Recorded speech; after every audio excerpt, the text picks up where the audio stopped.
Power punch ವಿಶೇಷ ಕಾರ್ಯಕ್ರಮಕ್ಕೆ ಸ್ವಾಗತ. ನಾನು ಆನಂದ್. ರಾಜ್ಯ ಬಿಜೆಪಿ ದಿಕ್ಕು ದೆಸೆ ಇಲ್ಲದಂತೆ ಆಗ್ಬಿಟ್ಟಿದೆ. ಎತ್ತು ಏರಿಗೆ ಕೋಣ ನೀರಿಗೆ ಅಂತಾರಲ್ಲ, ಆ ತರ ರಾಜ್ಯ ಬಿಜೆಪಿಯ ಪರಿಸ್ಥಿತಿ ಆಗಿರ್ತಕ್ಕಂಥದ್ದು. ಬಹಳಷ್ಟು ನಾಯಕರು ಬಿಜೆಪಿಯಲ್ಲಿ ಉತ್ತಮವಾದಂಥ ನೆಲೆ ಸಿಗುತ್ತೆ, ಉತ್ತಮವಾದಂಥ ಸ್ಥಾನಮಾನ ಸಿಗುತ್ತೆ ಅಂತ ಈ ಪಕ್ಷಕ್ಕೆ ಬಂದಿದ್ರು. ಈಗ ಅದೇ ನಾಯಕರು ಬಿಜೆಪಿ ನಾಯಕರ ವಿರುದ್ಧ ಬಂಡೆದ್ದು ನಿಂತಿದ್ದಾರೆ. ಆ ಸಾಲಿನಲ್ಲಿ ಯಶವಂತಪುರ ಕ್ಷೇತ್ರದ ಶಾಸಕರು ಹಾಗೆ ಮಾಜಿ ಮಂತ್ರಿಗಳಾಗಿರ್ತಕ್ಕಂಥ ಎಸ್.ಟಿ. ಸೋಮಶೇಖರ್ ಅವರು ಕೂಡ. ಯಾಕಂದ್ರೆ ಅವ್ರು ಇತ್ತೀಚೆಗೆ ಬಹಳಷ್ಟು ಸದ್ದು ಮಾಡ್ತಿದ್ದಾರೆ, ಜೊತೆಗೆ ಸುದ್ದಿ ಕೂಡ ಆಗ್ತಿದ್ದಾರೆ. ಇವತ್ತಿನ ಪವರ್ ಪಂಚ್ ವಿಶೇಷ ಕಾರ್ಯಕ್ರಮಕ್ಕೆ ಅವರೇ ಅತಿಥಿ. ಅವ್ರನ್ನ ಬರ್ಮಾಡ್ಕೊಳ್ತೀನಿ. ಸರ್, ಕಾರ್ಯಕ್ರಮಕ್ಕೆ ಸ್ವಾಗತ. ನಮಸ್ಕಾರ ಸರ್. ಇತ್ತೀಚೆಗೆ ಯಾಕೋ ತಾವು ತುಂಬಾ ರೆಬಲ್ ಆಗಿದ್ದೀರಾ? ಬಿಜೆಪಿ ನಾಯಕತ್ವದಿಂದ ಬೇಸತ್ತಿದ್ದೀರಾ ಅಥವಾ ಇಲ್ಲಿ ನೆಲೆ ಇಲ್ಲ ಅಂತ ಅನಿಸ್ತಿದ್ಯಾ ನಿಮ್ಗೆ? ಯಶವಂತಪುರ ಕ್ಷೇತ್ರದಲ್ಲಿ ಬಿಜೆಪಿ ಕಾರ್ಯಕರ್ತರು ಮತ್ತು ಕೆಲವು ಲೀಡರ್ಗಳಿಂದ ಏನು ಅಸಮಾಧಾನ ಆಗಿತ್ತು, ಅದನ್ನು ಸೆಟ್ರೇಟ್ ಮಾಡಲಿಲ್ಲ ಅಂತಕ್ಕಂಥದ್ದು ಒಂದು ಬೇಜಾರು.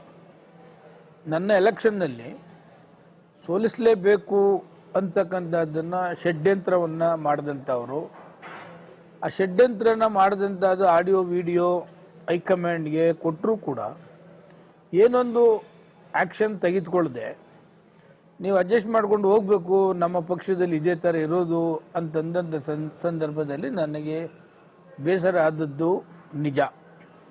ಯಾವುದೇ ರಾಷ್ಟ್ರೀಯ ನಾಯಕರಲ್ಲಿ ರಾಜ್ಯ ನಾಯಕರಲ್ಲಿ ಯಾರೂ ಕೂಡ ನನಗೆ ಆ ಥರದ್ದು ಅವಮಾನ ಮಾಡ್ತಕ್ಕಂಥದ್ದಲ್ಲಿ ಮತ್ತೊಂದಲ್ಲಿ ಕೂಡ ಯಾವುದೂ ಕೂಡ ಮಾಡಲಿಲ್ಲ.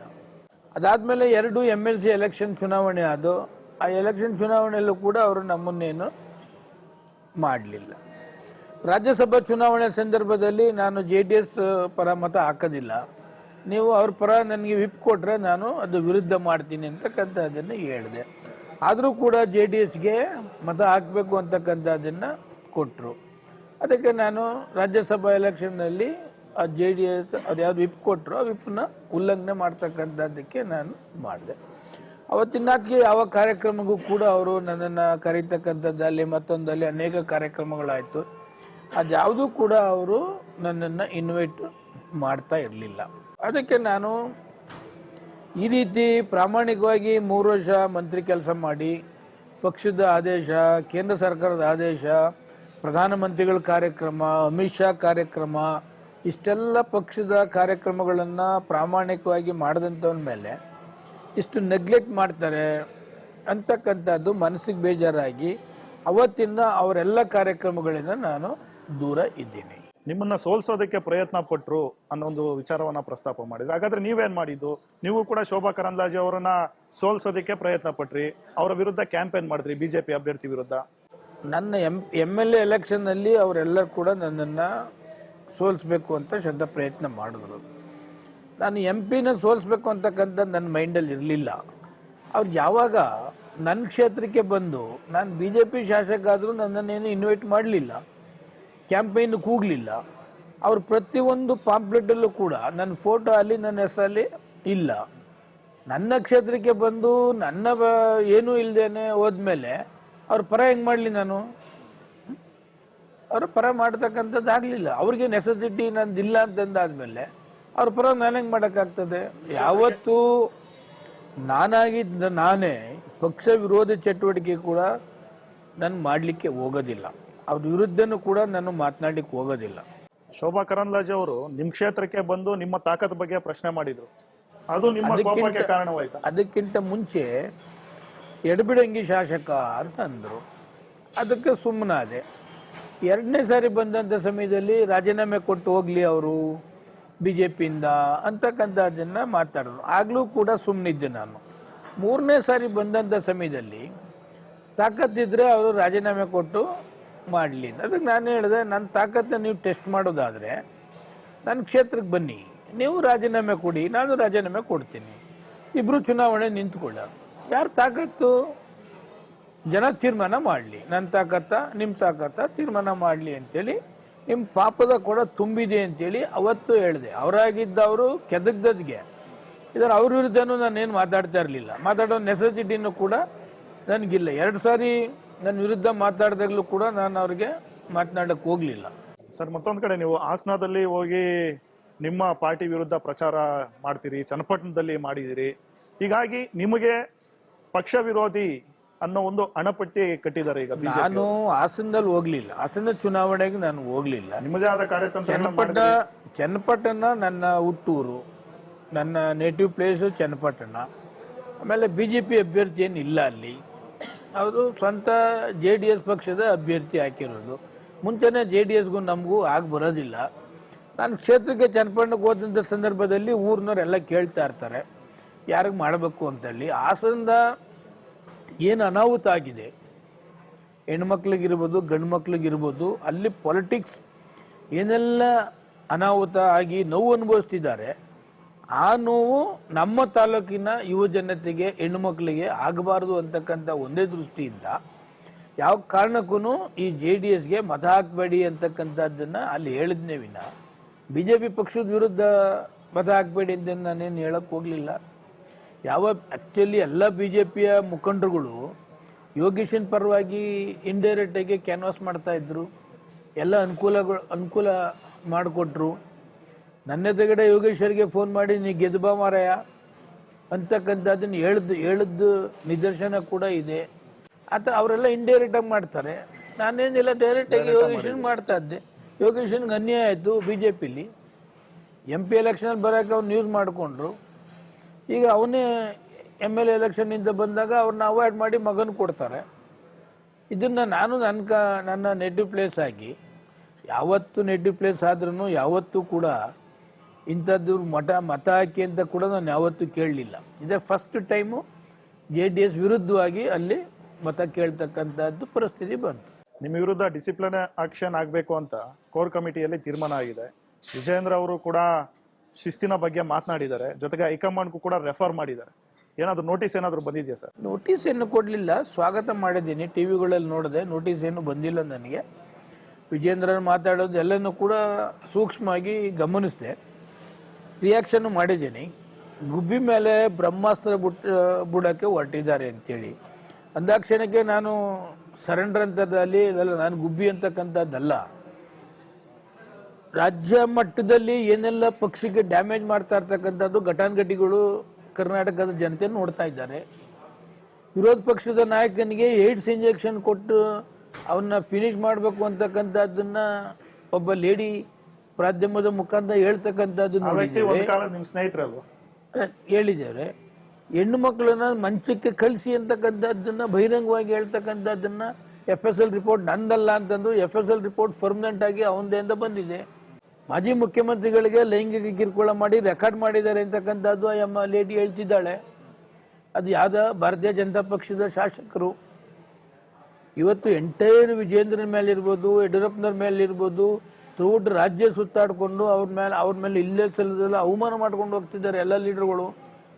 ನಾನು ಭಾರತೀಯ ಜನತಾ ಪಕ್ಷದ ಅಧ್ಯಕ್ಷ ಅಲ್ಲಿ ಯಾವುದೇ ಲೀಡರ್ಗಳಾಗಲಿ ಒಂದೇ ಒಂದು ಅವರಿಗೆ ಅವಮಾನ ಆಗ್ತಕ್ಕಂಥದ್ದಲ್ಲಿ BJP ಪಕ್ಷದ ವಿರುದ್ಧವಾಗಲಿ ಮಾತನಾಡ್ತಕ್ಕಂಥದ್ದು ಎಲ್ಲೂ ಇಲ್ಲ. ಈ ಥರ ಇಲ್ಲದೇ ಇದ್ದಂಥ ಸಂದರ್ಭದಲ್ಲಿ ಅವ್ರು ಎಲ್ಲರನ್ನೂ ಕೂಡ ಆ್ಯಕ್ಷನ್ ಮಾಡ್ತಕ್ಕಂಥದ್ದಕ್ಕೆ ಹೋಗ್ದೇನೆ ಏನೂ ಇಲ್ಲದೆ ಮಾಡ್ತಕ್ಕಂಥದ್ದಕ್ಕೆ ಸಸ್ಪೆಂಡ್ ಮಾಡಕ್ಕೆ ಬರುತ್ತೆ. ನಾನು ಸ್ವಾಗತ ಮಾಡಿದ್ದೀನಿ. ಮುನಿರತ್ನ ಅವರು ಹಿಂದೆ ನಿಮ್ಮ ಜೊತೆನೂ ಕೂಡ ಉತ್ತಮವಾದಂಥ ಒಡನಾಟ ಇಟ್ಕೊಂಡಿದ್ರು. ಈ ರೀತಿಯ ಒಂದು ಹೊಲಸು ರಾಜಕಾರಣ ಮಾಡ್ತಾರೆ ಅಂತ ಯಾವುದಾದ್ರೂ ನಿಮ್ಗೆ ಅನ್ಸಿತ್ತಾ ಸರ್? ಯಾವಾಗ 18ರಿಂದ ಸೆಕೆಂಡ್ ಟೈಮ್ ಎಲೆಕ್ಷನ್ ಆಯಿತು ಅವಾಗ ನನಗೆ ಎಲ್ಲ ಲೀಡರ್ಗಳು ಮಾಹಿತಿ ಕೊಡ್ತಕ್ಕಂಥದ್ದಕ್ಕೆ ಹೊರಟರು. ಇನ್ನು ವಿಷಯನ ಏನು ವಿಷಯ, ಎಲ್ಲರನ್ನೂ ಅಟ್ರಾಸಿಟಿ ಆಗ್ತಕ್ಕಂಥದ್ದು, ಮಹಿಳೆಯರ ಮೇಲೆ ರೇಪ್ ಮಾಡ್ತಾನೆ, ಮತ್ತೊಂದು ಮಾಡ್ತಾನೆ ಅಂಥ ಲೀಡ್ರನ್ನ ಜೈಲಿಗೆ ಕಳಿಸ್ತಕ್ಕಂಥದ್ದು ಎಲ್ಲ ನನ್ನ ಗಮನಕ್ಕೆ ಬಂತಿದ್ದು. ಬಂದಾದ್ಮೇಲೆ ನಾನು ಅವರ ಜೊತೆಯಲ್ಲಿ ಮಾತನಾಡ್ತಕ್ಕಂಥದ್ದು ಒಡನಾಟ ಕೂಡ ನಾನು ಬಿಟ್ಟೆ. ಇವನ್ ಮಂತ್ರಿ ಆಗಿದ್ರು, ಅವರು ಮಂತ್ರಿ ಆಗಿದ್ರು, ನಾನು ಮಂತ್ರಿ ಆಗಿದ್ರು ಕೂಡ ಅಕ್ಕಪಕ್ಕ ಸಿಡ್ನಲ್ಲಿ ಕುಂತರು ಕೂಡ ನಾನು ಮಾತನಾಡ್ತಿರ್ಲಿಲ್ಲ.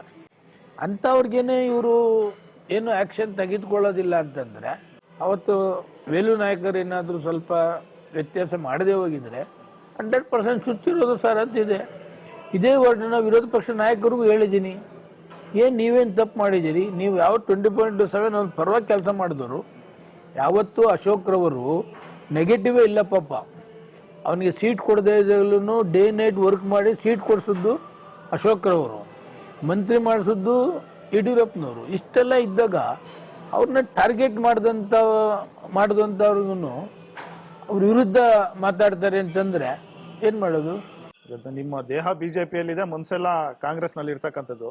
ಈಗ ಕ್ಷೇತ್ರದಲ್ಲಿ ಜನ 4 ಸರಿ ಗೆಲ್ಸಿದ್ದಾರೆ, ಏನೋ ಸೋಮಶೇಖರ್ ಡೆವಲಪ್ಮೆಂಟ್ ಮಾಡ್ತಾನೆ ಅಂತಕ್ಕಂಥದ್ದು ಅಷ್ಟೇ ಒಂದು ಉದ್ದೇಶದಿಂದ ಮುಖ್ಯಮಂತ್ರಿಗಳು ಉಪಮುಖ್ಯಮಂತ್ರಿಗಳು ನಮ್ಮ ಕ್ಷೇತ್ರಕ್ಕೆ ಸಂಬಂಧಪಟ್ಟಂತ ಏನು ಕೇಳಿದ್ರು ಅವರು ಇಲ್ಲ ಅಂತ ಹೇಳ್ತಾ ಇಲ್ಲ. 13ರಿಂದ 18 ನಾನು ಕಾಂಗ್ರೆಸ್ಸಲ್ಲಿದ್ದನು, ಹುಟ್ಟು ಕಾಂಗ್ರೆಸ್ನವನು, ಏನೋ ಅಪ್ಪಿ ಇಲ್ಲಿಗೆ ಬಂದಂಥವ್ರು. ಇಷ್ಟೆಲ್ಲ ಆದ್ರೂ ನಾವು ಹೋಗಿ ಅಪ್ರೋಚ್ ಮಾಡಿದಂಥ ಸಂದರ್ಭದಲ್ಲಿ ಕಾನ್ಸ್ಟಿಟ್ಯೂನ್ಸಿ ವಿಚಾರಕ್ಕೆ ಏನು ಅನುದಾನ ಕೊಡಬೇಕು ಅದೆಲ್ಲವನ್ನು ಕೂಡ ಕೊಡ್ತಾರೆ. ಡೆವಲಪ್ಮೆಂಟ್ ಮಾಡಲಿಕ್ಕೆ ಒಂದು ಅನುಕೂಲ ಆಗ್ತದೆ ಅಷ್ಟು. ಅದನ್ನು ಹೊರತುಪಡಿಸಿದ್ರೆ ಮಿಕ್ಕ ಯಾವ ಕನೆಕ್ಷನ್ ಕೂಡ ಇಲ್ಲ. ಮುಂದೆ ನೀವು ಕಾಂಗ್ರೆಸ್ಗೆ ಹೋಗುವಂತ ಪರಿಸ್ಥಿತಿ ಇದೆ. ಅದು 2028ಕ್ಕೆ ಬಂದ ಚುನಾವಣೆ ಬಂದದ್ದು ನಿಮ್ಮ ಜೊತೆ ಇನ್ನೊಂದು 6-7 ಶಾಸಕರನ್ನ ಕರೆದುಕೊಂಡು ಹೋಗ್ತೀರಿ. ಏನಾಗ್ತಿದೆ ಇವತ್ತು ನನಗೆ 3-4 ಜನ ಮಾತನಾಡ್ತಾ ಇದ್ರು. ಏನ್ ಮಾತಾಡಿದ್ರು, ಇದೇ ತರ ಆದ್ರೆ ಭಾರತೀಯ ಜನತಾ ಪಕ್ಷದಲ್ಲಿ ಕಿತ್ತಾಡ್ಕೊಂಡು ಹೋದ್ರೆ ಯಾರ ನೇತೃತ್ವದಲ್ಲಿ ಚುನಾವಣೆಗೆ ಹೋಗ್ತಾರೆ. ಆಮೇಲೆ ಪ್ರೈಮ್ ಮಿನಿಸ್ಟರ್ ಪ್ರಧಾನಮಂತ್ರಿಗಳು 16 ಸಾರಿ ಬಂದ್ರು 66 ಸೀಟ್ ದಾಟ್ಲಿಲ್ಲ ಅಲ್ವಾ? ನೆಕ್ಸ್ಟ್ 120 ಸೀಟ್ ಬರ್ತಾರೆ ಅಂತ ಏನ್ ಗ್ಯಾರಂಟಿ? ನಮ್ಮ ಪೊಲಿಟಿಕಲ್ ಭವಿಷ್ಯ ಏನು? ಇದೇ ತರ ಕಂಟಿನ್ಯೂ ಕಿತ್ತಾಡಿ ಪಕ್ಷ ಡ್ಯಾಮೇಜ್ ಆಗ್ತಾ ಇದ್ರೆ ನಮ್ಮ ಪೊಲಿಟಿಕಲ್ ವ್ಯೂಸ್ನ ನಾವು ನೋಡ್ಕೋಬೇಕು ಅಂತಕ್ಕಂಥದ್ದು ಚಿಂತನೆ ಹಲವಾರು ಬಾರಿ ನನ್ನ ಹತ್ರನೂ ಚರ್ಚೆ ಮಾಡೋರೆ, ಉಪಮುಖ್ಯಮಂತ್ರಿಗಳ ಹತ್ರನೂ ಮಾತಾಡೋರೆ, CM ಹತ್ರನೂ ಮಾತಾಡೋರೆ. ಅದೇನು ಮುಚ್ಚುಮರೆ ಏನಿಲ್ಲ ಅದರಲ್ಲಿ. ಎಲ್ಲರೂ ಎಲ್ಲ ಹೋಗಿ ಮಾತಾಡಿ ಅವ್ರ ಭವಿಷ್ಯ ಅವರು ನೋಡ್ಕೋತಾರೆ. ಈಗ ಬಿಜೆಪಿ ಪರಿಸ್ಥಿತಿ ಅತಂತ್ರ ಆಗಿದೆ. ಹೌದು. ವಿಜೇಂದ್ರ ನಾಯಕತ್ವವನ್ನು ಒಪ್ತೀರಾ ನೀವು? ವಿಜೇಂದ್ರ ಹುಟ್ಟು ಹೋರಾಟಗಾರರಿದ್ದಾರೆ, ಪಕ್ಷದ ಸಂಘಟನೆಯಲ್ಲಿದ್ದಾರೆ, ಸಂಘಟನೆ ಥ್ರೂ ಸ್ಟೇಟು ಕೆಲಸ ಮಾಡವ್ರೆ. ಚುನಾವಣೆ ಬೈ ಎಲೆಕ್ಷನ್ ಬಂದಂಥ ಸಮಯದಲ್ಲಿ ಡೇ ನೈಟ್ ಕೆಲಸ ಮಾಡಿ ಚುನಾವಣೆಯಲ್ಲಿ ಗೆಲ್ಸ್ಕೊ ಬಂದದ್ದು ವಿಜೇಂದ್ರ ಅವರಿದ್ದಾರೆ. ಅವ್ರ ಫ್ಯಾಮಿಲಿನೇ ಚೀಫ್ ಮಿನಿಸ್ಟರ್ ಫ್ಯಾಮಿಲಿ, ಅವರೆಲ್ಲ ಐಡಿಯಾ ಇದೆ, ಹೋರಾಟ ಮಾಡ್ತಾರೆ, ಥ್ರೂ ರಾಜ್ಯ ಸುತ್ತುತ್ತಾರೆ, ಸಂಘಟನೆ ಚತುರರಿದ್ದಾರೆ, ಅದರಲ್ಲೇನು ಇಲ್ಲ ಅಂತೇನಿಲ್ಲ. ಬಹಳಷ್ಟು ಮೂಲ ಬಿಜೆಪಿಗರ ವಿಜೇಂದ್ರ ಆರೋಪಕ್ಕೂ ಒಪ್ತಾ ಇಲ್ಲ, ಅವ್ರ ವಿರುದ್ಧ ಸಿಡಿದೆದ್ದಿದ್ದಾರೆ ಅಂತ ಎಕ್ಸಸ್ ಆಗಿ ಬಿಹೇವ್ ಮಾಡ್ತಕ್ಕಂಥದ್ದು ಅಶೋಕರಿಲ್ಲ. ಸ್ವಲ್ಪ ಸ್ಮೂತಾಗಿ ಹೋಗ್ತಾರೆ. ವಿಜೇಂದ್ರನ್ನು ಸ್ವಲ್ಪ rough and tough throughout state ಸುತ್ತೋದು ಮಾಡೋದು.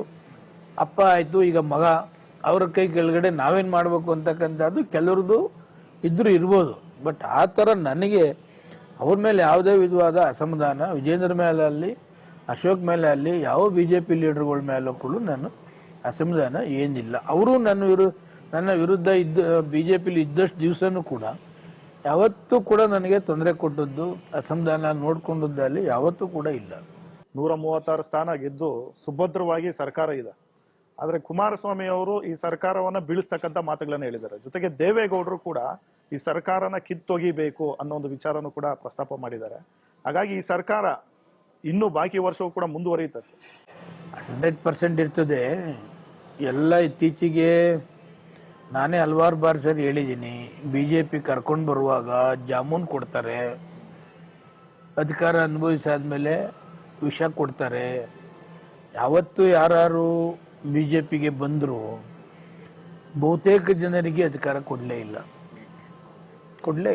ಶಂಕರ್ ಮಂತ್ರಿ ಇದ್ರು, ನಾಗೇಶ್ ಮಂತ್ರಿ ಕೊಟ್ಟು ಮಂತ್ರಿ ತೆಗೆದ್ರು, ವಿಶ್ವನಾಥ್ಗೆ MLC ಕೊಟ್ಟರು, ಮಾತಾಡ್ತಕ್ಕಂಗೆ ಮಂತ್ರಿ ಮಾಡಲಿಲ್ಲ.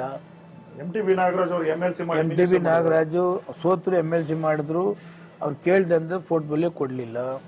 ಆಮೇಲೆ ಕಮಟವಾಗಿ ನಮ್ಮ ಲಕ್ಷ್ಮಣ ಸವದಿ ಕಾನ್ಸ್ಟಿಟ್ಯೂನ್ಸಿ ಕಮಟ MLA ಅವ್ರಿಗೆ ಮಂತ್ರಿನೂ ಕೊಡಲಿಲ್ಲ. ಮಹೇಶ್ ಕುಮಟಗಿ ಮಂತ್ರಿನೂ ಕೊಡಲಿಲ್ಲ. ಮಂತ್ರಿ ಅದೇನ ಮುಂಚೆ ಏನೇನು ಪ್ರಾಮಿಸ್ ಮಾಡಿದ್ರು ಅದು ಯಾವುದೂ ಕೂಡ ನಡ್ಕೊಂಡೇ ಇಲ್ಲ. ಸಿದ್ದರಾಮಯ್ಯ ವಿರುದ್ಧ ಮುಡಾ ಹಗರಣ, ಗಂಭೀರವಾದಂತಹ ಹಗರಣ ಆರೋಪ ಬಂದಿದೆ. ED ಅಧಿಕಾರಿಗಳು ಕೂಡ ಮೊನ್ನೆ ಲೋಕಾಯುಕ್ತಕ್ಕೆ ಲೆಟರ್ ಬರೆದು ಕೆಲವೊಂದು ಫೈಂಡಿಂಗ್ಸ್ ಅನ್ನ ಪ್ರಸ್ತಾಪ ಮಾಡಿದ್ದಾರೆ. ಸಿದ್ದರಾಮಯ್ಯ ಮತ್ತೆ ಅವರ ಫ್ಯಾಮಿಲಿ ಪ್ರಭಾವ ಬೀರಿದ್ದಾರೆ, ತಪ್ಪಿತಸ್ಥರು, ಸುಮಾರು 700 ಕೋಟಿ ಹಗರಣ ಆಗಿದೆ ಅಂತ. ಸಿದ್ದರಾಮಯ್ಯನವ್ರನ್ನ ಕೆಳಗಿಳಿಸ್ತಕ್ಕಂಥ ತಂತ್ರನ ಅಥವಾ ನಿಜಕ್ಕೂ ಕೂಡ ಮುಡಾದಲ್ಲಿ ಅಂಥದ್ದು ಹಗರಣ ನಡೆದಿದೆಯಾ ಅಂತ? ಮುಖ್ಯಮಂತ್ರಿ ಸಿದ್ದರಾಮಯ್ಯನವರು ಅವರೇನು ಮೂಡ ಅಪ್ಲಿಕೇಶನ್ ಕೊಟ್ಟರು, ಆವಾಗ ಅವರು ಮುಖ್ಯಮಂತ್ರಿ ಇರಲಿಲ್ಲ. ನಾನೇ ಉಸ್ತುವಾರಿ ಸಚಿವನಿದ್ದೆ. ನಮ್ದೇನು ಸ್ಪೆಷಲ್ ಅಂತ ಏನು ಅವ್ರು ಯಾವತ್ತು ಇನ್ಫ್ಲೂಯೆನ್ಸ್ ಆಗಲಿ ಮತ್ತೊಂದಾಗಲಿ, ಯಾಕೆ ನಾವು ಬಿ ಜೆ ಪಿ ಗೌರ್ಮೆಂಟ್, ಅದು ಬಿ ಜೆ ಪಿ ಗೌರ್ಮೆಂಟ್ ಅವ್ರು ಏನು ಮಾತಾಡೋದು ಇಲ್ಲ, ಇನ್ಫ್ಲೂಯೆನ್ಸ್ ಏನಿಲ್ಲ. ಸಾವಿರಾರು ಜನ ಕೊಟ್ಟಂಗೆ ಇವ್ರದ್ದು ಅಪ್ಲಿಕೇಶನ್ ಇವ್ರದ್ದು ಕೊಟ್ಟಿದ್ದಾರೆ. ಆ ಗೌರ್ಮೆಂಟ್ ಡೈರೆಕ್ಷನ್ನು ಕೂಡ ಇತ್ತು. ಅದನ್ನ ಪಾಲಿಟಿಕ್ಸ್ ಮಾಡಿದೆ. ಈಗ ಎಷ್ಟು ಜನದಿಲ್ಲ ಈಗ ಬಿ ಜೆ ಪಿಯವ್ರದಲ್ಲಿ 1400 1500 ಸೈಟ್ಗಳು ಈ ಥರ ಆಗಿರುವಾಗ ಇವ್ರದ್ದು 14 ಸೈಟ್ ಹೇಗಾಗ್ತದೆ? ಹಂಗಾದ್ರೆ ಎಲ್ಲದೂ ಕ್ಯಾನ್ಸಲ್ ಮಾಡ್ಬೇಕಾಗ್ತದೆ. ಅಲ್ಲಿ ಎಲ್ಲರದು ಕೊಡ್ದೇನೆ ಇವ್ರೊಬ್ಬರಿಗೆ 50% ಕೊಟ್ಟವ್ರೆ ಅಂತಂದ್ರೆ ಅದು ತಪ್ಪಾಗ್ತದೆ. ಡಿ ಕೆ ಶಿವಕುಮಾರ್ ಅವರು ಸಿಎಂ ಆಗೋದಕ್ಕೆ ಪ್ರಯತ್ನವನ್ನ ಪಡ್ತಾ ಇದ್ದಾರೆ. ಅಧಿಕಾರ ಹಂಚಿಕೆ ವಿಚಾರದಲ್ಲಿ ಒಪ್ಪಂದ ಕೂಡ ಆಗಿದೆ ಅಂತ ಒಂದು ಸಂದರ್ಶನದಲ್ಲಿ ಹೇಳಿಕೆಯನ್ನ ಕೊಟ್ಟಿದ್ರು ಸರ್. 25-26 ವರ್ಷದ ಹಿಂದೆ ರಾಜನಾಥ್ ಗುರು, ಯಾರು ದ್ವಾರಕನಾಥ್ಜಿ ಕೇಳಿದಿರಲ್ಲ, ಆರ್ ಟಿ ನಗರ ಜ್ಯೋತಿಷರು, ಅವ್ರ ಹತ್ರಕ್ಕೆ ಉಪಮುಖ್ಯಮಂತ್ರಿಗಳು ಕರ್ಕೊಂಡೋದ. ಅವಾಗ 25-26 ವರ್ಷದ ಹಿಂದೆ ಅವಾಗ ಹೇಳಿದ್ದು ದ್ವಾರಕನಾಥ್ ಅವರು, ನಿಮ್ಮ ಬಾಸ್ ಡಿ ಕೆ ಶಿವಕುಮಾರ್ ಅವರು ಜೈಲಿಗೆ ಹೋಯ್ತಾರೆ ಅಂತ. 25 ವರ್ಷದ ಹಿಂದೆನೆ ಅವರು ಐಡೆಂಟಿಫಿಕೇಶನ್ ಮಾಡಿದ್ರು. ನಾನು ಹೇಳಿದೆ, ಏನು ದ್ವಾರಕನಾಥ್ಜಿ ಈ ಥರ ಹೇಳ್ತಾ ಇದ್ದೀರಿ, ಯಾಕೆ ಜೈಲಿಗೆ ಹೋಗ್ತಾರೆ, ಏನು ಹೋಯ್ತಾರೆ ಅಂತ. ಜೈಲಿಗೆ ಹೋಗೋದನ್ನ ಯಾರ ಕೆಲವು ತಪ್ಪಿಸ್ಕೊಳಕ್ಕಾಗಲ್ಲ. ಜೈಲಿಂದ ಬಂದಾದ್ಮೇಲೆ ಅವರ ಮುಖ್ಯಮಂತ್ರಿ ಆಗೋದನ್ನ ತಡೆಯಲಿಕ್ಕೆ ಯಾರ ಕೈಲೂ ಆಗೋದಿಲ್ಲ ಅಂತ ಅವತ್ತು ಹೇಳಿದ್ರು. ಇವತ್ತಲ್ಲ. ಆ ಯೋಗ ಇದ್ರೆ ಯಾರು ಏನು ತಪ್ಸಕ್ ಆಗೋದೇ ಇಲ್ಲ. ಯಡಿಯೂರಪ್ಪನವರು ಒಂದ್ ಸ್ವಲ್ಪ ಸ್ಟ್ರಾಂಗ್ ಇದ್ದಾಗಿಂದನೂ ಸ್ವಲ್ಪ ನೀವೆಲ್ಲ ಸೇಫ್ ಆಗಿದ್ರಿ ಬಿಜೆಪಿಯಲ್ಲಿ. ಯಡಿಯೂರಪ್ಪನವ್ರ ಮೇಲೆ ಹೇಳ್ಬೇಕು ಅಂದ್ರೆ, ನಾವು ನಮ್ನ ಹೆಂಗೆ ಕರ್ಕೊಂಡು ಬಂದ್ರು, ಗೌರವಿತ ನೋಡಿದ್ರು. ಮಂತ್ರಿ ಅವರು ಚೀಫ್ ಮಿನಿಸ್ಟರ್ ಹೋದ್ರಾಗ್ಲೂ ಕೂಡ ಒಂದ್ ಹೇಳಿದ್ರು, ನಾನು ಚೀಫ್ ಮಿನಿಸ್ಟರ್ ಅಧಿಕಾರ ಹೋದ್ರು ಹೋಗ್ಬೋದು, ಇನ್ಯಾರು ಚೀಫ್ ಮಿನಿಸ್ಟರ್ ಬರ್ತಾರಲ್ಲ ಅವ್ರ ಮುಂದೆ ನಿಮ್ಮನ್ನ ಮಂತ್ರಿ ಕೊಡಿಸ್ತಕ್ಕಂಥ ಕೆಲಸ ಕಮಿಟ್ಮೆಂಟ್ ನಾನು ಮಾಡ್ತೀನಿ, ಯಾರು ಕೂಡ ನೀವು ಧೃತಿಗೆಡಬೇಡಿ, ಯಾರು ಕೂಡ ನೀವು ಏನು ಬೇಸರ ಪಟ್ಕೊಳ್ಬೇಡಿ ಅಂತೇಳಿ ಅದೇ ಥರ ನಡ್ಕೊಂಡು ಎಲ್ಲರಿಗೂ ಕೂಡ ಮಂತ್ರಿಗಳನ್ನ ಮಾಡಿದ್ರು. ಯಾವತ್ತೂ ಕೂಡ ಮಾತಿಗೆ ಯಡಿಯೂರಪ್ಪ ತಪ್ಪಲೇ ಇಲ್ಲ. ನಿಮ್ಮ ಬಾಂಬೆ ಫ್ರೆಂಡ್ ರಮೇಶ್ ಜಾರಕಿಹೊಳಿ ಅವರು ವಿಜಯೇಂದ್ರ ಅವರನ್ನ ಹುಡುಗ ಅಂತ ಕರೀತಾರೆ. ಅಂದ್ರೆ ಹುಡುಗನಿಗೆ ರಾಜ್ಯಾಧ್ಯಕ್ಷ ಪಟ್ಟ ಕೊಟ್ಟಿದ್ದಾರೆ ಅಂತ. ನೋಡಿ, ಸುಮ್ಮನೆ ಕೊಡ್ತಾರ? ಅವರು ಉಪಾಧ್ಯಕ್ಷ ಆಗಿದ್ದಂಥ ಸಂದರ್ಭದಲ್ಲಿ, ಅವರ ಚೀಫ್ ಮಿನಿಸ್ಟರ್ ಆದಾಗ, ಬೈ ಎಲೆಕ್ಷನ್ ಬಂದಂಥ ಸಮಯದಲ್ಲಿ ಹೈಕಮಾಂಡ್ ಯಾರಿಗೆ ಮಾಡ್ತಿದ್ರು? ಇವರಿಗೆ ಮಾಡ್ತಿದ್ರು. ಯಡಿಯೂರಪ್ಪನ ಬದಲು ಇವರೇ ಎಲ್ಲ ಚುನಾವಣೆಯಲ್ಲೂ ಗೆಲ್ಸ್ಕೊ ಬರ್ತಾ ಇದ್ರು. ಹೋರಾಟ ಸಂಘಟನೆ ಚೆನ್ನಾಗಿ ಮಾಡ್ತಾ ಇದ್ರು. ಇವೆಲ್ಲ ನೋಡಿಕೊಂಡೆ ಅವರು ಅಧ್ಯಕ್ಷ ಮಾಡೋದು. ಸುಮ್ಮನೆ ಅಧ್ಯಕ್ಷ ಯಾರು ಮಾಡ್ತಾರೆ? ಅದರಿಂದ ಆ ಥರದ ನೆಗೆಟಿವ್ ಏನು ಇಲ್ಲ, ಹೋರಾಟ ಮಾಡ್ತಾರೆ. ಅದು ಸ್ವಲ್ಪ ಬಿಸಿ ರಕ್ತ ಆಗಿರೋದ್ರಿಂದ ಕೆಲವು ಸೀನಿಯರ್ಸು ಇವರು 30-40 ವರ್ಷ ಆಯಿತು ಯಡಿಯೂರಪ್ಪನವರು. ಯಡಿಯೂರಪ್ಪ ಆದಮೇಲೆ ಮಗ ಇನ್ನೆಷ್ಟು ವರ್ಷನೋ, ನಮ್ಗೆ ಅವಕಾಶ ಇದೆಯೋ ಇಲ್ವೋ ಅಂತಕ್ಕಂಥ ಕೆಲವರು ಸ್ವಲ್ಪ ಅಸಮಾಧಾನ ಇರ್ಬೋದು. ಬಟ್ ಅದನ್ನ ಸರಿಪಡಿಸ್ಕೊಂಡು ಹೋಗ್ತಕ್ಕಂಥ ಮನಸ್ಸು ವಿಜಯೇಂದ್ರರಿಗಿದೆ. ಕ್ಷೇತ್ರದಲ್ಲಿ ಅಭಿವೃದ್ಧಿ ಕೆಲಸಗಳಾಗ್ತಿದೆಯಾ ಸರ್? ಅನುದಾನ ಸಿಗ್ತಿದೆಯಾ? 100% ಅನುದಾನ ಯಾವುದಿಗೂ ಕೂಡ ಕೊರತೆ ಇಲ್ಲ. ಚೀಫ್ ಮಿನಿಸ್ಟ್ರು ಕೇಳಿದ ಅನುದಾನ ಎಲ್ಲ ಕೊಡ್ತಾರೆ. ಉಪಮುಖ್ಯಮಂತ್ರಿಗಳು ಕೂಡ ಕೊಡ್ತಾರೆ, ಏನು ತಾಪತ್ರ ಇಲ್ಲ. PW ಮಂತ್ರಿಗಳನ್ನ ಹೋಗಿ ಕೇಳಿದು ಅವರು ಅನುದಾನ ಕೊಡ್ತಿದ್ದಾರೆ. ಏನು ನಮ್ಮ ಕ್ಷೇತ್ರಕ್ಕೆ ಅನುದಾನ ಏನು ನೆಸೆಸಿಟಿ ಇದೆ ಅಷ್ಟಕ್ಕೆ ಸೀಮಿತ ಮಾಡಿಕೊಂಡು ಅವ್ರ ಹತ್ರ ಹೋಗೋದು, ಅಪ್ರೋಚ್ ಮಾಡೋದು, ತರೋದು, ಕೆಲಸ ಮಾಡೋದು ಮಾಡ್ತಾ ಇದ್ದೀನಿ. ಡಿ ಕೆ ಶಿವಕುಮಾರ್ ಅವ್ರ ಮುಂದೆ ತಗ್ಗಿ ಬಗ್ಗೆ ನಡೆದ್ರೆ ಅನುದಾನ ಸಿಗುತ್ತಂತ. ತಗ್ಗಿ ಬಗ್ಗೆ ಅಂತಲ್ಲ, ಯಾವತ್ತೂ ಅವರು ನೀವು ತಗ್ಗಿ ಬಗ್ಗೆ ನಡೀರಿ ನಾನು ಅನುದಾನ ಕೊಡ್ತೀನಿ ಅಂತ ಹೇಳಲಿಲ್ಲ. ರಾಮಮೂರ್ತಿ ನನಗೂ ಒಳ್ಳೆ ಫ್ರೆಂಡೇ. ಏನೋ ಪಾಪ ದುಡುಕಿ ಏನೋ ಮಾತನಾಡಿದ್ದಾರೆ, ಮಾತಾಡೋದು ಅವ್ರು ಬೇಜಾರಾಗಿರ್ತದೆ. ಉಪಮುಖ್ಯಮಂತ್ರಿ, ಬೆಂಗಳೂರು ಉಸ್ತುವಾರಿ ಸಚಿವ, ಈಗ ತಾನೇ MLA ಆಗಿ ಇನ್ನೂ 2 ವರ್ಷ ಆಗಿಲ್ಲ. ಮಾತನಾಡೋ ರೀತಿ ಸರಿಯಾಗಿರಲಿ ಅಂತಕ್ಕಂಥದ್ದು ಆ ದೃಷ್ಟಿಯಿಂದ ಅವರು ಹೇಳಿದ್ದಾರೆ. ಅದನ್ನು ರಾಮಮೂರ್ತಿಗೂ ನಾನು ಕೂಡ ಕನ್ವಿನ್ಸ್ ಮಾಡಿದ್ದೇನೆ, ಉಪಮುಖ್ಯಮಂತ್ರಿಗೂ ಕನ್ವಿನ್ಸ್ ಮಾಡಿದ್ದೇನೆ. ಆ ಥರ ತೊಂದರೆ ಆಗೋದು ಬೇಡ, ಪಾಪ ಈಗ ಬೆಳೀತಿದ್ದಾನೆ ಅವನು, ಅದನ್ನು ಸರಿಪಡಿಸ್ಬೇಕು ಸರ್ ಅಂತ ಹೇಳಿದ್ದೀನಿ. ಆಯಿತು ಅಂತ ಒಪ್ಕೊಂಡಿದ್ದಾನೆ. ನಿಮಗೆ ಅನುದಾನ ಸಿಗ್ತಿದೆ, ಪಾಪ ಕಾಂಗ್ರೆಸ್ ಪಕ್ಷದಲ್ಲಿ ಇರ್ತಕ್ಕಂಥ ಶಾಸಕರಿಗೆ ಅನುದಾನ ಸಿಗ್ತಿಲ್ವಲ್ಲ ಸರ್? ಬೇರೆದೇನು ಐತೆ ಅಂತ ಗೊತ್ತಿಲ್ಲ ನನಗೆ. ಬೆಂಗಳೂರು ಕಾಂಗ್ರೆಸ್ ಇರೋ MLAಗಳು ಎಲ್ಲರಿಗೂ ಸಿಕ್ಕಿದೆ, BJP ಅವ್ರಿಗೆ ಎಲ್ಲರೂ ಸಿಕ್ಕಿದೆ. ಈಗ ಮೊನ್ನೆ 645 ಕೋಟಿ ಕೊಟ್ಟಿದ್ದಾರೆ. 645 ಕೋಟಿಲಿ ಹೈಯೆಸ್ಟ್ ಮಾದೇಪುರಕ್ಕೆ 140 ಕೋಟಿ ಕೊಟ್ಟಿದ್ದಾರೆ. ಅತಿ ಹೆಚ್ಚು ತೆರಿಗೆ ಅಲ್ಲಿಂದನೇ ಬರೋದು. ಹೌದು, ಅದೇ BJP ನಮ್ಮ ಗೌರ್ಮೆಂಟ್ ಇದ್ದಾಗ ಕಾಂಗ್ರೆಸ್ ಅಲ್ಲಿ ಯಾವ ಇದಕ್ಕೂ ಹೈಯೆಸ್ಟ್ ಕೊಡ್ಲೇ ಇಲ್ಲ ಅವರು. ಶಿವಕುಮಾರ್ ಜೊತೆ ನಿಮ್ದು ಅಡ್ಜಸ್ಟ್ಮೆಂಟ್ ಪಾಲಿಟಿಕ್ಸ್? ನೋ ಅಡ್ಜಸ್ಟ್ಮೆಂಟ್ ಏನಿಲ್ಲ. ನನ್ನ ಕ್ಷೇತ್ರಕ್ಕೆ ಎಷ್ಟು ಬೇಕು ಅಷ್ಟು ಸೀಮಿತ ಅಷ್ಟೇ. ನೀವು ಇನ್ನೂ ಒಂದು ಹೆಜ್ಜೆ ಮುಂದಕ್ಕೆ ಹೋಗ್ಬೇಕಾದ್ರೆ, ಇವತ್ತು ನಾನು ಈ ಸ್ಟೇಜಿಗೆ ಬರಬೇಕಾದ್ರೆ ಡಿ ಕೆ ಶಿವಕುಮಾರರೇ ಕಾರಣ. 2 ಸಾರಿ ಕಾಂಗ್ರೆಸ್ ಅಲ್ಲಿ ಇದ್ದಾಗ ಅವರೇ ಟಿಕೆಟ್ ಕೊಡಿಸೋದು, ಉತ್ತಳ್ಳಿ ಟಿಕೆಟ್ ಕೊಡಿಸೋದು ಅವರೇ, ಹೌಸಿಂಗ್ ಫೆಡರೇಷನ್ ಚೇರ್ಮನ್ ಮಾಡಿಸೋದು ಅವರೇ, ನ್ಯಾಷನಲ್ ಹೌಸಿಂಗ್ ಫೆಡರೇಷನ್ ಉಪಾಧ್ಯಕ್ಷ ಮಾಡಿಸೋದು ಅವರೇನೆ.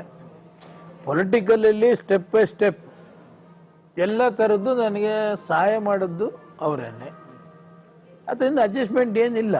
ಅವರಲ್ಲಿ ವಿಶ್ವಾಸ ಇದೆ. ನಾನು ಪೊಲಿಟಿಕಲ್ ಸರ್ವೆ ಮಾಡಿದವರು ಅವರೇ ಅಂತೇಳಿ ಅವ್ರ ಮೇಲೆ ಒಂದು ವಿಶೇಷವಾದ ಪ್ರೀತಿ ಇದೆ ಅಷ್ಟೇ. ಬಿಜೆಪಿ JDS ಮೈತ್ರಿ ಮಾಡ್ಕೊಂಡಿದೆ. ನಿಮ್ಮ ಪಕ್ಷದಲ್ಲೇ ತುಂಬಾ ಜನಕ್ಕೆ ಬಹಳಷ್ಟೊಂದು ಕೋಪ ಇದೆ. ಅಶ್ವಥ್ ನಾರಾಯಣ್, ಅಶೋಕ್ ಅವ್ರಿಗೆ ಒಕ್ಕಲಿಗ ನಾಯಕರು ನಾವು ಡಮ್ಮಿ ಆಗ್ತಿದೀವಿ, ವೀಕ್ ಆಗ್ತಿದೀವಿ, ಕುಮಾರಸ್ವಾಮಿ ಅವರೇ 1 to 1 ಇದ್ದಾರೆ ಹೈಕಮಾಂಡ್ ಜೊತೆ ಅನ್ನೋ ಒಂದು ಅಸಮಾಧಾನಗಳು ಕೂಡ ಇದೆ. ತಮಗೇನಾದ್ರೂ ಅನ್ಸಿದೆಯಾ ಆ ಥರ? ನೋಡಿ, 100% ಎಲ್ಲ ಭಾವನೆಗಳನ್ನು ಹತ್ರದಿಂದ ನೋಡಿದ್ದೇನೆ. ಪದೇ ಪದೇ ಕುಮಾರಸ್ವಾಮಿ ಅವರು ದೇವೇಗೌಡರು ಪ್ರೈಮ್ ಮಿನಿಸ್ಟರ್ದಕ್ಕೆ ಹೋದರೆ ಭಾಳ ಮರ್ಯಾದೆ ಕೊಡ್ತಾರೆ, ನಾನು ಹೋದರೆ ಭಾಳ ಮರ್ಯಾದೆ ಕೊಡ್ತಾರೆ. ಆ ಮರ್ಯಾದೆಗೋಸ್ಕರ ನಾವು ಅವ್ರ ಜೊತೆಲಿ ಇರಬೇಕು, ಅದಿರಬೇಕು. ಯಾರು ಹೋಗಿ ಕೇಳೋದಿಲ್ಲ. ಯಾರು ಹೋಗಿ ಕೇಳ್ತಾರೆ ಪ್ರೈಮ್ ಮಿನಿಸ್ಟ್ರಿಗೆ? MP ಗಳಾಗಲಿ ಮಂತ್ರಿಗಳಾಗಲಿ ಯಾರು ಕೂಡ ಹೋಗಿ ಮಾತನಾಡ್ತಕ್ಕಂಥದ್ದು ಏನಿಲ್ಲ. ಇದೇ ದೇವೇಗೌಡರು ಪ್ರೈಮ್ ಮಿನಿಸ್ಟರ್ ಏನಾರು ಆಗ್ಬಿಟ್ರೆ ನಾನು ದೇಶ ಬಿಟ್ಬಿಡ್ತೀನಿ ಅಂತಂದರು. ಇದೇ ಕುಮಾರಸ್ವಾಮಿ ಎಷ್ಟು ಸಾರಿ ಮೋದಿ ವಿರುದ್ಧ ಭಾಷಣ ಮಾಡಿಲ್ಲ. ಆಮೇಲೆ ಎಷ್ಟು ಸೀಟ್ ಗೆದ್ದವ್ರೆ? 2 ಸೀಟು. 2 ಸೀಟ್ ಗೆದ್ದವ್ರಿಗೆ ಇವರು ಕ್ಯಾಬಿನೆಟ್ ಕೊಟ್ಟರೆ ಇನ್ನು 15 ಜನ ಗೆದ್ದಂಥವ್ರು ಏನಾಗಬೇಕು? ಎಷ್ಟು ಸೀನಿಯಾರಿಟಿ ಅವ್ರಿಗೂ ಇದೆ. ಅವ್ರಿಗೆ ಕ್ಯಾಬಿನೆಟ್ ಕೊಡಲಿಲ್ಲ. ಈಗ ಬೊಮ್ಮಾಯಿ ಅವರು ಚೀಫ್ ಮಿನಿಸ್ಟರ್ ಆಗಿದ್ದಂಥವ್ರು, ಜಗದೀಶ್ ಶೆಟ್ಟರು ಚೀಫ್ ಮಿನಿಸ್ಟರ್ ಆಗಿದ್ದಂಥವ್ರು, Somanna most senior.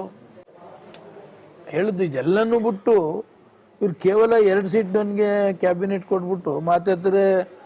Prime minister ದೇವೇಗೌಡರಿಗೆ ಗೌರವ ಕೊಡ್ತಾರೆ, ಅದು ಕೊಡ್ತಾರೆ, ಇದು ಕೊಡ್ತಾರೆ. ಯಾವುದು ಒಂದೇ ಒಂದು ಸೆಂಟ್ರಲ್ ಮಿನಿಸ್ಟರ್ ಆದಮೇಲೆ ಯಾವ್ದಾದ್ರು ಒಂದೇ ಒಂದು ಮಾಡಿರ್ತಕ್ಕಂಥ ನಿದರ್ಶನ ಯಾವುದಿದೆ? ಡೆಲ್ಲಿಯಿಂದ ಬೆಂಗಳೂರಿಗೆ ಬರ್ತಾರೆ, ಇಲ್ಲ ಸಿದ್ದರಾಮಯ್ಯನ ಬೈತಾರೆ, ಇಲ್ಲ DK ಶಿವಕುಮಾರ್ ಬೈತಾರೆ. ಇವೆರಡು ಬಿಟ್ಟರೆ ಇನ್ನು ಬೇರೆ ಏನು ಕೆಲಸ ಮಾಡ್ತಿದ್ದಾರೆ ಇಲ್ಲಿ? ಏನು ಇಲ್ಲ. ಬರೀ ಪ್ರೆಸ್ ಒಂದು, ಬರೀ ಇದನ್ನೇ. ಮಿಕ್ದವ್ರಿಗೆ ಏನಾಗ್ತದೆ? ಅಸಮಾಧಾನ ಇಲ್ಲೇ ಇರ್ತದ? ಏನೇನು ಹೇಳಿರ್ತಾರೋ ಏನು ಕತೆನೋ ಅಂತೇಳಿ ಯಾರು ಕೂಡ 99 ಅಲ್ಲ 100% ಸಮಾಧಾನ ಒಬ್ಬರು ಇಲ್ಲ. ಮೊನ್ನೆ ಎಲ್ಲೋ ಭಾಷಣದಲ್ಲಿ ಹೇಳಿದಾರಲ್ಲ ಇವರು ವಿಜೇಂದ್ರ ಅವರು, 100ಕ್ಕೆ 100 ನಮ್ಮದೇ ಓನು ಕೆಪಾಸಿಟಿ ಮೇಲೆ ಭಾರತೀಯ ಜನತಾ ಪಕ್ಷ ಬರಬೇಕು ಅಂತ ಹೇಳ್ತಾವ್ರೆ. ಹಾಸನದಲ್ಲಿ ಪ್ರಜ್ವಲ್ ರೇವಣ್ಣ, ಸೂರಜ್ ರೇವಣ್ಣ ಅವರ ಸ್ಕ್ಯಾಂಡಲ್ ಬಗ್ಗೆ ನಿಮಗೆ ಗೊತ್ತೇ ಇರುತ್ತೆ. ಅದು ಎಲ್ಲೋ ಒಂದು ಕಡೆ JDS ಪಕ್ಷಕ್ಕೆ ಬಹಳಷ್ಟೊಂದು ಮುಳುವಾಯ್ತಾ? ಯಾವ ಕಾರಣಕ್ಕೂ ಪ್ರಜ್ವಲ್ ರೇವಣ್ಣನಿಗೆ MP ಸೀಟ್ನ ಕೊಡಬೇಡಿ ಅಂತಕ್ಕಂಥದ್ದು ಹೈಕಮಾಂಡ್. ಡಾಕ್ಟರ್ ಮಂಜುನಾಥರವರಿಗೆ ಹಾಸನದಲ್ಲಿ ಕೊಡಬೇಕು ಅಂತಕ್ಕಂಥದ್ದು ಮನಸ್ಸಲ್ಲಿತ್ತು. ಅವರೇನು ಬೆಂಗಳೂರು ಗ್ರಾಮಾಂತರ ಇರಲಿಲ್ಲ. ನನಗೆ ಸ್ವಲ್ಪ ನಾಲೆಡ್ಜಲ್ಲಿ ದೇವೇಗೌಡರು ಇಂಟರ್ಫಿಯರೆನ್ಸ್ ಆಗಿ ಇಲ್ಲ ಮೊಮ್ಮಗನ ಅಲ್ಲೇ ಕೊಡಬೇಕು, ನಾನು ಎಲ್ಲಿ ಗೆಲ್ಲಿಸ್ತೀನಿ ಅಂತಕ್ಕಂಥದ್ದು. ಮೊಮ್ಮಗ ಏನು ಮಾಡ್ತಾನೆ, ಇದೆಲ್ಲ ಮಾಡವನೆ, ಅನಾಹುತ ಮಾಡವನೆ ಅಂತ ಇಡೀ ಹಾಸನಕ್ಕೆ ಗೊತ್ತಿತ್ತು. ನಾನು ಉಸ್ತುವಾರಿಯಾಗಿ ನಾನೇ ಹಾಸನಕ್ಕೆ ಹೋದಂಥ ಸಂದರ್ಭದಲ್ಲಿ ಹೇಳುತ್ತಲೇ ಇದ್ರು, ಹೆಣ್ಣು ಮಕ್ಕಳದ್ದು ಈ ಥರ ಮಾಡವ್ರೆ, ಈ ಥರ ಆಗಿದೆ, ಬಟ್ ಭಯ ಪಡ್ತಿದ್ದಾರೆ, ಇವ್ರ ಎಂಟೈರ್ ಫ್ಯಾಮಿಲಿ ದೌರ್ಜನ್ಯ ಅಷ್ಟಿದೆ ಅಂತಕ್ಕಂಥದ್ದಿತ್ತು. ಅಷ್ಟಿದ್ದಾಗ ಇವರು ಅವನಿಗೆ ಟಿಕೆಟ್ನ ಕೊಡಬಾರ್ದಾಗಿತ್ತು. ಇವರೇ ಕೊಡಿಸಿದ್ದು, ಇವರೇನೆ ಪ್ರಚಾರಕ್ಕೂ ಇವರೇ ಹೋದರು. ಜನ ಏನು ಮಾಡೋರು? ಇದೆಲ್ಲ ಗೊತ್ತಾಗಿ ತಿರಸ್ಕಾರ ಮಾಡಿದ್ರು. ಸರ್, ಮೊನ್ನೆ ಸಿದ್ದರಾಮಯ್ಯನವರು ಮಾತನ್ನು ಹೇಳಿದರೆ, ನಾನು ರಾಜಕೀಯದ ಕೊನೆಗಾಲದಲ್ಲಿದ್ದೀನಿ ಅಂತ ಮಾತನ್ನು ಹೇಳಿದ್ರು. ನಿವೃತ್ತಿ ಆಗ್ತಕ್ಕಂಥ ಒಂದು ಸಂದೇಶವನ್ನ ಕೊಟ್ಟಿದ್ದಾರೆ. ಇಲ್ಲ, ಆ ಥರ ಅಲ್ಲ. ಅವ್ರದ್ದು ಇಂಟೆನ್ಷನ್ ಏನು ಅಂದರೆ, ಹೋದ ಸಾರಿ ಅವರು ನಾನು ಚುನಾವಣೆಗೆ ನಿಲ್ಲೋದಿಲ್ಲ ಅಂತ ಹೇಳಿದರು. ನಾವೆಲ್ಲ ಕೂಡ ಅವ್ರ ಮೇಲೆ ಪ್ರೆಸರ್ ಹಾಕಿದ್ದು, ನೀವು ಚುನಾವಣೆ ನಿಲ್ಲೋದಿಲ್ಲ ಅಂತ ಹೇಳಬೇಡಿ, ಈ ಸಾರಿ ನಿಂತು ಕಾಂಗ್ರೆಸ್ ಪಕ್ಷನ ಅಧಿಕಾರಕ್ಕೆ ತರಬೇಕು ನೀವು. ಶಿವಕುಮಾರ್ ಇವರಿಬ್ಬರು ಕಾಂಬಿನೇಷನ್ ಮೇಲೆ ಥ್ರೂಟ್ ಸ್ಟೇಟ್ ಓಡಾಡಿದ್ರು, ಎಲ್ಲ ಮಾಡಿದ್ರು, ತಂದರು. ಆಮೇಲೆ ನೆಕ್ಸ್ಟ್ ಎಲೆಕ್ಷನ್ ನಿಲ್ಲೋದಿಲ್ಲ ಅಂತಕ್ಕಂಥದ್ದನ್ನು ಅವರು ಹೇಳ್ತಿದ್ದಾರೆ. ಅವ್ರ ಮೈಂಡಲ್ಲಿ ನಾವು ಪರ್ಸನಲ್ಗೆ ಮಾತಾಡ್ದ ಸಂದರ್ಭದಲ್ಲಿ ನಾನು ನನ್ನ ಜೀವನಕ್ಕೆ ಏನು ಬೇಕೋ ಅದನ್ನ ಮಾಡಿಕೊಂಡು ಆರೋಗ್ಯದ ಕಡೆನೂ ಗಮನ ಕೊಟ್ಕೊಂಡು ರಾಜಕೀಯನೂ ಮಾಡಿಕೊಂಡು ಇರಬೇಕು ಅಂತಕ್ಕಂಥದ್ದನ್ನು ನಾನು ಈ ಮುಖ್ಯಮಂತ್ರಿ ಆದಮೇಲೆ ರಿಟೈರ್ಡ್ ಆದಮೇಲೆ ನಾನು ಅದನ್ನ ಮಾಡಬೇಕು ಅಂತಕ್ಕಂಥದ್ದನ್ನು ಕೂಡ ಎಲ್ಲೋ ಒಂದು ಕಡೆ ನಮಗೂ ಹೇಳಿದರು. ಇಲ್ಲಿ ಆರೋಗ್ಯದ ಕಡೆ ಇಂಟ್ರೆಸ್ಟ್ ಕೊಡೋಕೆ ಆಯ್ತಾ ಇಲ್ಲ, ವರ್ಕ್ ಲೋಡ್ ಜಾಸ್ತಿ ಆಗ್ತದೆ, ಆಮೇಲೆ ಸರಿಯಾದ ಟೈಮ್ಗೆ ಊಟ ಅಲ್ಲಿ ಮತ್ತೊಂದಲ್ಲಿ ಆಗೋದಿಲ್ಲ, ಅದನ್ನು ಒಂದು ಮಾಡಬೇಕು ಅಂತಕ್ಕಂಥದ್ದು ಚಿಂತನೆ ಇತ್ತು. ಅದಕ್ಕೋಸ್ಕರ ಅವರು ಹೇಳ್ತಿದ್ದಾರೆ ವಿನ ಬೇರೆ ಅರ್ಥವನ್ನ ಕೊಡ್ಸಿದ್ದೆ. Okay okay sir, thank you. ಇದಿಷ್ಟು ಎಸ್ ಟಿ ಸೋಮಶೇಖರ್ ಅವರ ಮಾತು. ಬಹಳಷ್ಟು ಒಂದು ವಿಚಾರಗಳನ್ನ, ಜೊತೆಗೆ ಅವರ ರಾಜಕೀಯ ಮುಂದಿನ ನಡೆ ಹೇಗಿರುತ್ತೆ, ಪ್ರಸ್ತುತ ಬಿಜೆಪಿಯಲ್ಲಿ ಯಾವ ಪರಿಸ್ಥಿತಿ ಇದೆ ಅನ್ನೋದ್ರ ಬಗ್ಗೆ ಸಂಕ್ಷಿಪ್ತವಾಗಿ ಪವರ್ ಟಿವಿ ಜೊತೆ ಮಾತನಾಡಿದ್ದಾರೆ. ನೆಕ್ಸ್ಟ್ ಮತ್ತೆ ಇನ್ನೊಬ್ಬ ಮುಖ್ಯ ರಾಜಕಾರಣಿ ಜೊತೆ ಭೇಟಿಯಾಗೋಣ. ಅಲ್ಲಿ ತನಕ ನೋಡ್ತಾ ಇರಿ ಪವರ್ ಟಿವಿ, ಇದು ನಿಮ್ಮ ಶಕ್ತಿ.